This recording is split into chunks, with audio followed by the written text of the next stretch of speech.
Hi guys, good morning, good evening, or anong oras nyo pa ito napapanood.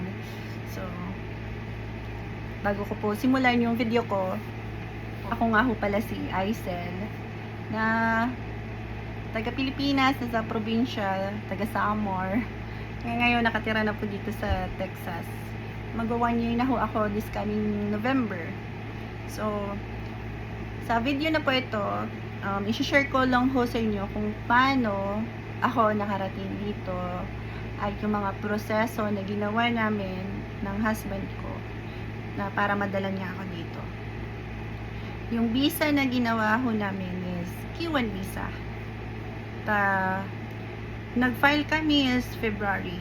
Then, approve po yung papel ko October 9. Then, interview ko sa embassy is November 19. Tapos, na-receive ko yung visa ko November 22. Tapos, nag-flight ako from Manila, from here. Going here is November 26. So, ito ho, isi-share ko sa inyo yung mga papeles na pinasa namin. Base lang po to sa amin. Yung pinasa ho ng fiancé ko sa UCIS nung February, binigay ko sa kanya yung ano ko, live birth, ID, passport picture, NBI, then may pinadala pa ako nun sa kanya na na barangay clearance, yun, tapos yung pinirmahan ko na letter, intent to marry, yun, yung pirmado ko, yung binigay ko din sa kanya. Tapos dinala din niya yung baptismal ko, lahat ng mga documents na meron ako, binigay ko sa kanya pero hindi naman yung baptismal din, para hindi naman niya sinali dun yung pagpasa ng papel ko. So yun, February 3, pinasa niya yung papers namin, sinend niya yung papers namin sa USCIS. Then, April 18, nakareceive ho kami ng message, ng email from USCIS na natanggap na nila, tapos meron na kaming NOAA 1. Tapos, pagka July naman, July 12, last year, nakareceive ulit kami ng letter galing sa kanila na humihingi sila ng more evidence galing sa amin. Kasi hindi pala din na pasa ng fiancé ko yung divorce degree niya. Yun yung wala dun sa nakalimutan niya na ipasa. So, yung pinasa niya July, tapos August 19, nakareceive ulit kami, nakalagay doon, pinasa na daw yung papel namin doon sa Department of State ng USCIS. Then, September, nakareceive kami ulit ng letter, yung sa NOAA 2 na meron na kaming case number para sa NOAA 2. Then, October 9, yun yung approve. Nakareceive kami ng notice again sa kanila na approve na yung petition namin. So, after nun, na nakuha na namin yung petition, nag-gathered na ako sa mga documents ko. Nag-ready na ako para sa interview ko. Kasi, pag once na-approve na yung natin, yung petition, yun na yung time na pwede na tayong mag-set ng interview, mag-set ng medical, tapos biometrics. Kasi ngayon, dalawa na yung isi-set natin na schedule para sa iba sa interview, iba din para sa biometrics. Kasi nagbago yung wait lang, dito yung husband ko. What's this? Oh, thank you. Nagbigay siya ng thank you, love. So, nung time na yon, September 28 last year, may binago silang patakaran sa embassy. Bali, dalawa na yung sinet na interview schedule, iba sa interview talaga mismo sa embassy, iba din yung schedule para sa biometrics. So mauna talaga is yung biometrics. Pag once tapos na yung biometrics mo, isunod naman yung interview mo. So ito yung nangyari sa akin noon. October 23. So October 23 last year is yung medical ko sa St. Luke. Actually, ito yung pangalawa kong medical kasi nung una kong medical, which is 2022, na nabagsak. So siguro next time ko i-share yung kung bakit ako nabagsak nung last una kong medical. Sa susunod na video ko yun. So ito, October 23 yung una kong napa-schedule ko na sa medical ko. Yung binayaran namin noon is ito. Kita nyo ba? 28 yung sa medical. So yun, pumunta ako doon early sa St. Luke. Bago ako pumasok, inanuhan nila ako wala pa akong schedule nun wala pa akong schedule para sa interview. So pinapirma lang nila ako doon sa waiver na tunay na wala pa akong interview. Kasi ang hirap makahanap ng schedule nung time na yun. So nakarating ako doon early kasi yung schedule ko ata nun sa medical is 8 ata yun ng umaga. So yung pagpasok ko, hinanapan ako ng confirmation which is schedule ko nung araw na yun. Tapos ID, passport, then itong papel na yan, yung nakalagay na ready. Yan, yung ibibigay ito sa security guard. Tapos habang binigyan kami ng number habang naghihintay. Tapos yun, habang naghihintay nun, tinatawag kami isa-isa by number.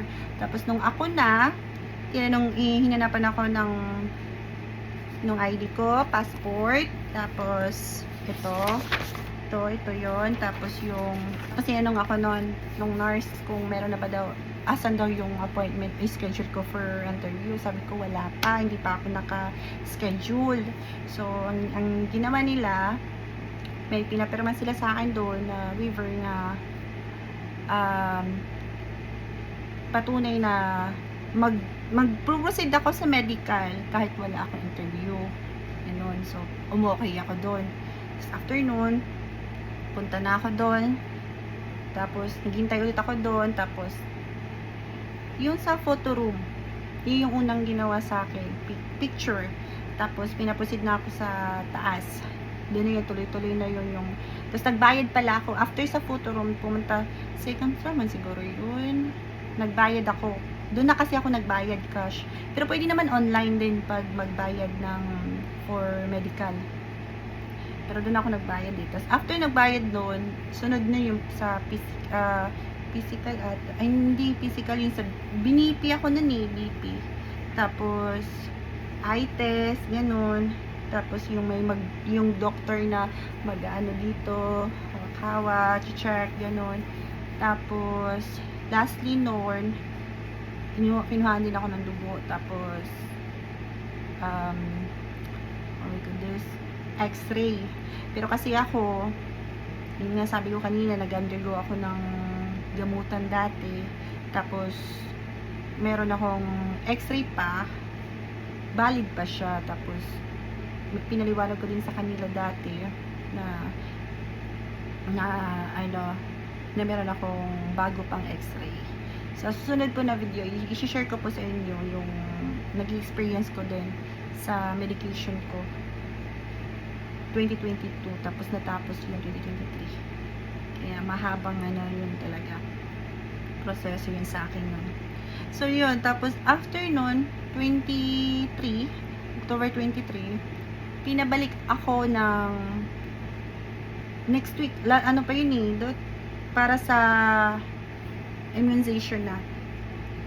3 yung tinurok sa akin. Immunization. Tapos, after nun, nung October 30, biometrics ko na. Doon sa Parcal. Tapos, doon naman sa Parcal, kailangan early yung ano doon. 10:30 yung ano ko pala. Ay no, 12 pala. 12 yung date ko. Yung time, 12 p.m. Tapos yung date is October 30, 2024. Yun sa ano ko to, sa biometrics. So, pumunta ako doon ng early. Tapos, buti na lang may kasama ako noon, yung kaibigan ko. Kasi, ang kailangan lang dadalhin, bawal cellphone, bawal yung bag, bawal yung kailangan lang dalhin, yung passport, tsaka yung mga documents, yun lang yung pwede dalhin doon. So, buti na lang meron akong kasama noon. Pinahawakan ko muna sa kanya yung mga gamit ko. So, pagdating ko naman doon sa taas, wala pang masyadong tao. So, pagdating ko doon, ID, in-scan yung passport ko, tapos tinignan yung schedule ko na may tatak. Kasi sa baba pa lang pala, kalimutan ko, sa baba pa lang, sa information, may mag-aano na titingin sa schedule mo. Pagdating ko doon, pinicturean lang ako, tapos yung sa kamay, ganun. Tapos na, yun lang. Mabilis lang siya. Tapos, October 30, no? Then, nakahanap ako ng, November 19, yung schedule ko sa interview.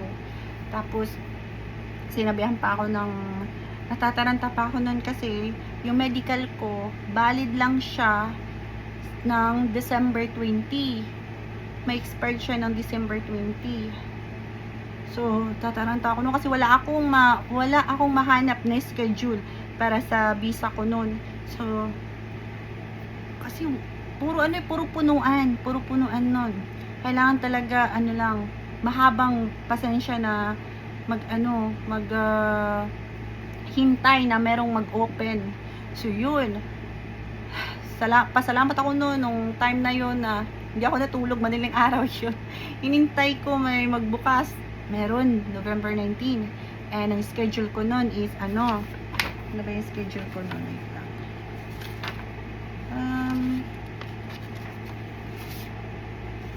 8:30 a.m. Ito, 8:30 a.m. yung schedule ko ng November 19. Tapos yung binayaran namin is yung 15,370 pesos sa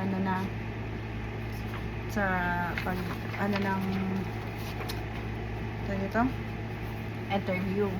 So yun, nakahanap ako. Tapos yun, interview na, kasama ko yung parents ko noon. Early kami, nag-book kami ng hotel na harap lang sa embassy, walking distance lang. Tapos yung dinala ko sa interview ko noon is yung mga papers, DS-160, and then yung appointment, confirmation, passport, tapos kasi yung medical ko, ang nagpasa na nun is yung St. Luke. Sila na diretso nagpasa nun. Tapos ito yung mga dinala ko in case ba na hahanapan ako ng mga ng embassy. Ito yung picture namin, yung mga patunay na na continue yung namin, usap. Tapos number 1 requirements talaga is yung nag-meet kayo. Yun talaga yung number 1 na requirements. So, and then ito yung niya, requirements ng husband ko na galing sa kanya, yung yung divorce degree niya. Ito. Kasi, ito yung number 1 na hiningi sa akin nung sa interview. Yun. Tapos, ito. Nagpaano na lang din ako ng ganito ko. Passport. Tapos, dala ko din yung ano niya. Dala ko din yung birth certificate niya. Ito. Then, birth certificate ko. Tapos, yung NBI ko, meron pa akong NBI nun. Dala ko nun. Pero, nung ano, pagpasok ko, bago ako pinapasok sa embassy, pinakita ko yung DS-160 ko, tsaka yung confirmation ko na may appointment ako today, tsaka passport. Kasi yun, tinatakan ako. Pasok ako doon. Napasok kami. Habang naghihintay. Pero yung kaba ko, grabe. Habang nandun sa sa loob, pagpasok namin doon, pinapunta kami doon sa may pinapasok kami doon sa window. Nakalimutan ko yung window na yun eh. Tapos, kinabahan pa ako noon kasi, di ba nag-biometrics na ako? Wala doon sa system nila. Oo. Bali nung kasi, kinabahan ako kasi, sinabihan ako nung Pilipina po yun eh, na nag-work sa USM na wala daw yung biometrics ko sa system nila. Eh sabi ko, ma'am, nag-biometrics na ho ako nung October 30. Pinakita ko sa kanila yung yung papel ko. Buti na lang dala ko yung tinatakan nila sa akin. Kasi may mga nakasabayan ako, hindi po nila dala yung yung appointment schedule nila na may tatak na tapos na sila sa biometrics. Nakita ko doon. Tapos sabi niya, sige daw, tatawagan niya daw doon yung yung doon sa biometrics. Tapos pagkatapos noon, pumunta na naman ako doon sa isang window. Kalimutan ko yung anong window yun eh. Tapos nagdala din pala ako ng 2x2 picture ko noon na may perma sa pinirmahan ko sa likod. Hiningan ako ng 2x2 picture. Tapos yung DS-160 ko, tapos yung passport ko, yun. Buti na lang talaga nakita nila yung ko sa biometrics. Tapos nagsabi ako sa kanila na yung biometrics ko is October 30. Tapos may nagsabi doon yung security guard na sila po yun, ma'am, yung galing sa Parkal na nag-biometrics po. Yung parang bagong na ba nila. So, yun. Nakita pa na pasalamat na lang din ako. Tinulungan ako nung security guard na mag-screen doon. So, pinasa ulit ako doon sa kabilang window. Noon na yung Pilipina din yun. Yung nag-interview sa akin. Kasi nakita na yung ko doon sa Parkal. So yun yung interview ko, address ko, tapos yung name ng fiancé ko. Hindi pa po to yung final interview Tapos meron kasi ako dating sa kanila record sa kanila noon. Last 2022 po. So, share ko po yun sa susunod. So, after nun, yung ang hiningi lang sa akin, yung DS-160 ko, passport, tapos ID ko, ng 2x2.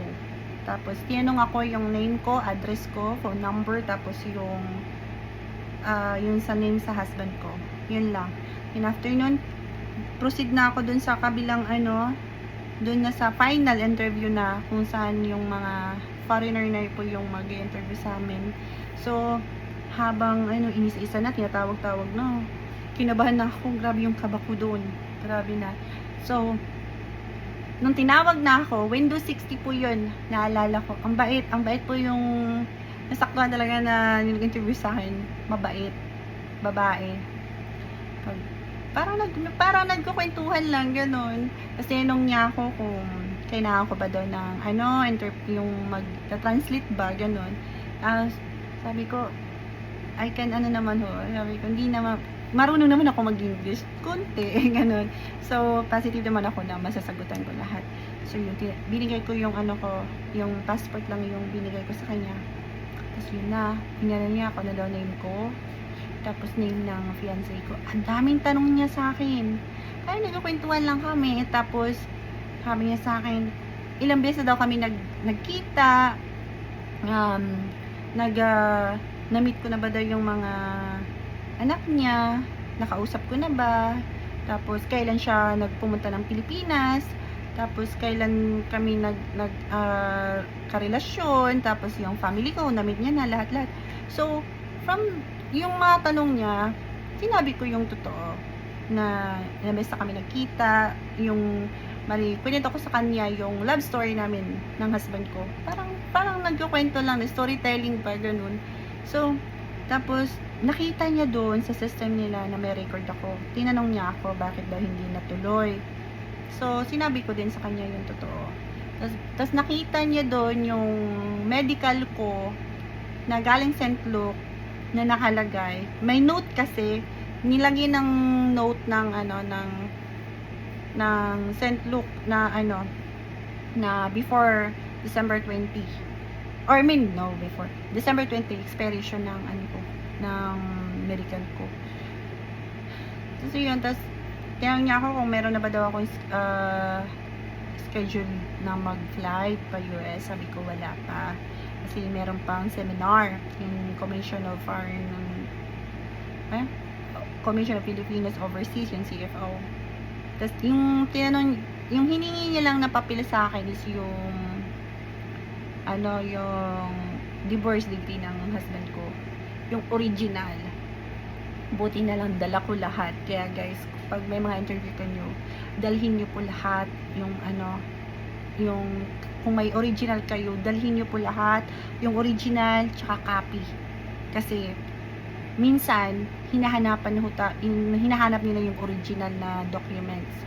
So buti na lang dala ko yung original na papel ng ng husband ko, ng degree niya. Kasi yung tiningnan nila is yung asa na ba yun? Ito, yung tatak. Yung may tatak talaga.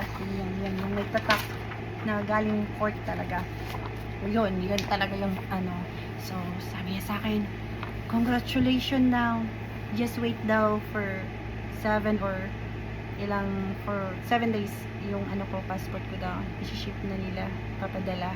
Kasi ako, ito ba yung address ng yung address ko sa Manila kung saan ko yung passport. Sabi ko, yes. Tuwang-tuwa ako noon. Maraming tuwang-tuwa ako noon. Naiiyak ako sa tuwa. Grabe yung kaba ko, pero napalitan ng tuwa. Tapos yung parents ko nasa labas lang noon. Nasa labas naghihintay noon. So, after noon, dumiretso kami ng Baclaran Church. So, ang bilis nga lang nun 19, interview ko. Then, 22, na-receive ko yung yung passport ko, kasama na yung yellow packet, tapos meron na siyang visa. Ay, hindi. Tapos kailangan dahan-dahan lang yung pagkuha ng passport niyo sa loob ng yellow packet. Kung wag yung buksan lahat, yung lang kayo sa pagbukas, yung maliit lang, nasakto lang makuha yung passport niyo. Ito.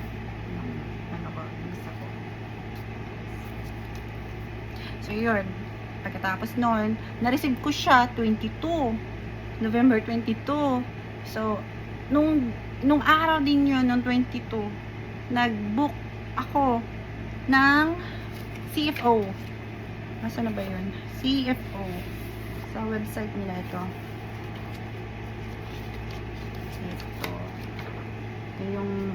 Ito yung pag after ng CFO, ito, yung ganito, kailangan hahanapan kasi tayo sa immigration sa airport. Papakita to.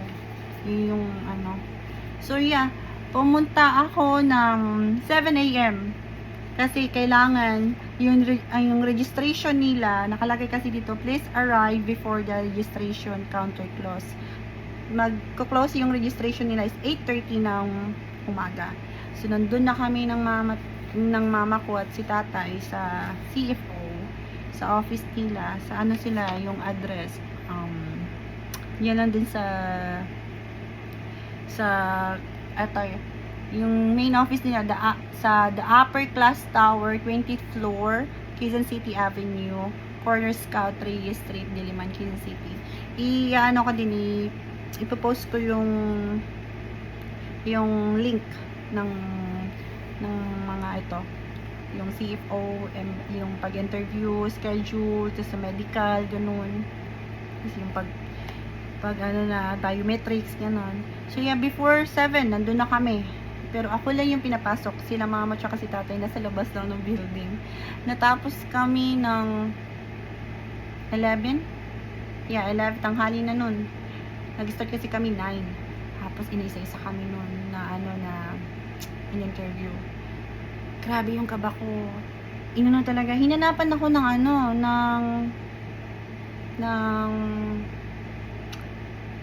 parang NBI, police record ng ng fiancé ko, yung nag-interview sa akin. Sabi ko, wala naman po. Sabi niya, how can you sure daw na ano daw yung fiancé ko. Ang dami yan tanong sa akin noon.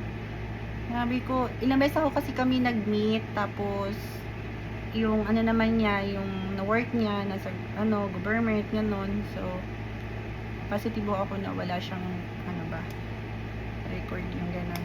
Tapos nga ako kung meron na ba akong ticket. Sabi ko, opo, meron na ba akong ticket, ma'am. Ngayong gabi po yung flight ko, 11 talaga, same day, 26 noon. Tapos ako yung last na in-interview. Oo, in-interview talaga. Tapos nakiusap talaga ako na kasi naging mas mahigpit talaga sila. Naging mahigpit sila sa talaga, lalo na sa mga mga sa record na yan, yung sa police record, yan, hinanapan na talaga. Tapos yun, anong time na yun, pasalamat na lang din ako na nakapasa ako. Ito, binigyan niya na ako ng ganito. Ano pala to, may pinay-scan lang sa amin na tapos doon na namin makukuha to, yung itong nito, itong papel na to. So yun, tapos after nun, ito, ready to go na ako. So